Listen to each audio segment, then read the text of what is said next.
Let's understand the major landforms of the earth. There these three landforms in which we will be starting to understand the mountains first. So mountains, what are mountains? It is a natural heap present on the earth or mound present on the earth. These mountains are formed by the different processes, right? The mountains always have steep sides and have a pointed peak, a pointed summit, right? These peaks are often named like Mount Everest. This is the one of the highest. This is Mount Everest is the highest peak of the world. Now there is a difference between hills and mountains. What are hills? It is also a heap or natural mound present on the surface of the earth. Now the difference between mountain and hills, that hills have rounded shape.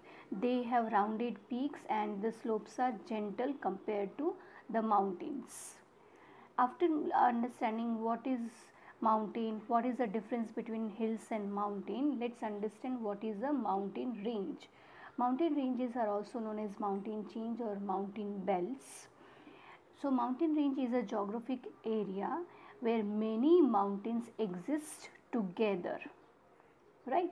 So a mountain system or a system of mountain ranges includes geological features that are in, right? So we have different mountain ranges famous in the world.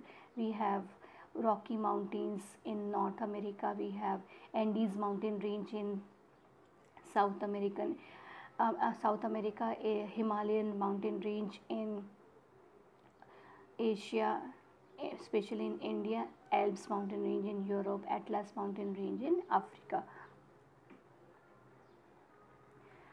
Now, different types of mountains. There are major four types of mountains: volcanic mountains, block mountains, fold mountains, and dome mountains.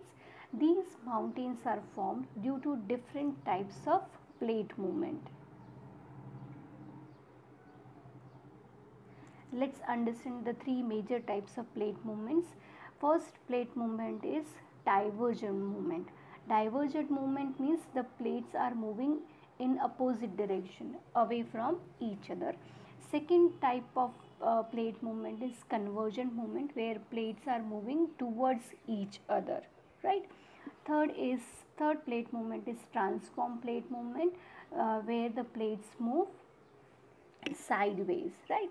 So when the plates move apart from each other, they might form block mountains. The plates when they move towards each other, converge with each other, they form mountains. And the plates, when they move sideways, they bring volcanism, due to which volcanism take place, volcanic activities take place, or if not volcanism, earthquake will take place, will occur.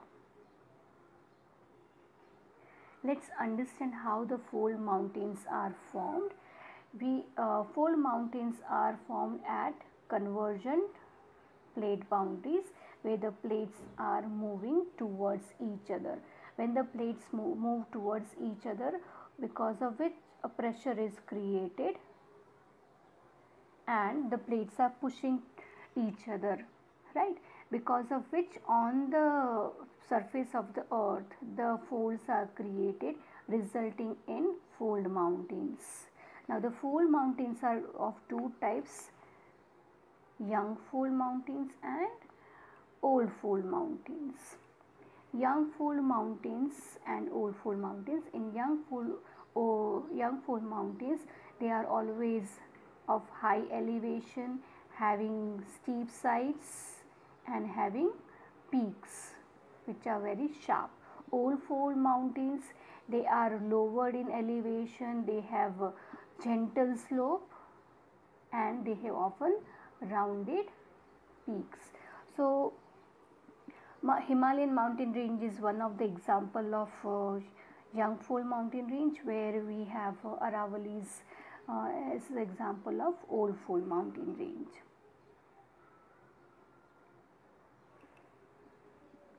Block mountains. Block mountains are formed at divergent plate boundaries, right? when two plates are moving apart from each other, moving away from each other, a tension is created. Tension means a pull is created, the stretch is created, right? And the plates are moving away from each other, because of which the surface of the plate develops the faults, right? Plates develop the cracks. Now what happens, the plate which is heavier will always sink down, right? And the part of the plate which is lighter will always remain at its place, will not move.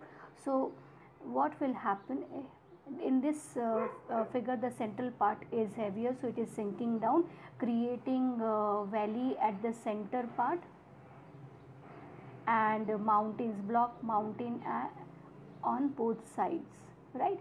Where in this second figure, the sides are having the sides of the falls are heavier compared to the central part.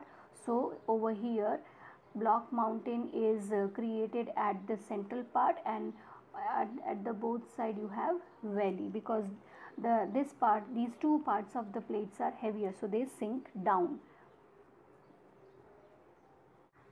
Second mountain type, volcanic mountains. So over here you can see that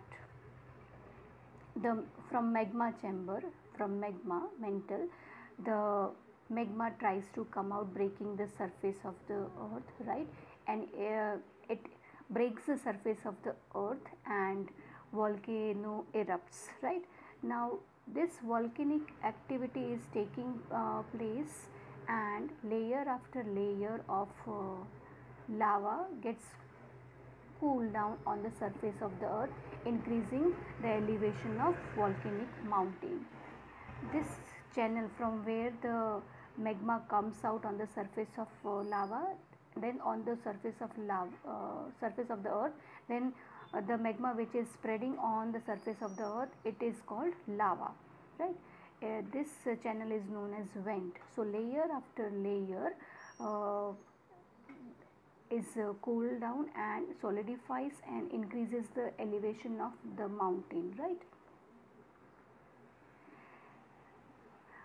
This is magma chamber, the vents from which the lava comes out on the surface and spreads on the surface of the earth, creating a volcanic mountain.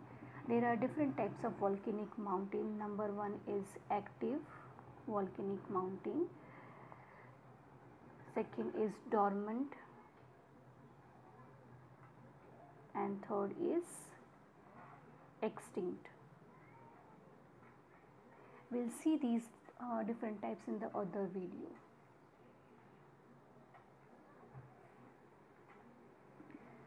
Fourth is dome mountains.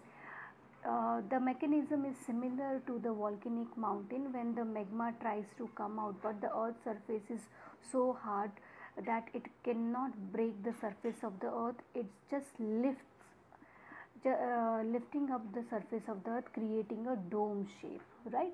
So when magma pushes the crust up, but the surface is so hard that it cannot be broken, so the magma solidifies inside only, it doesn't come out, so creating the shape of dome on the surface of the earth.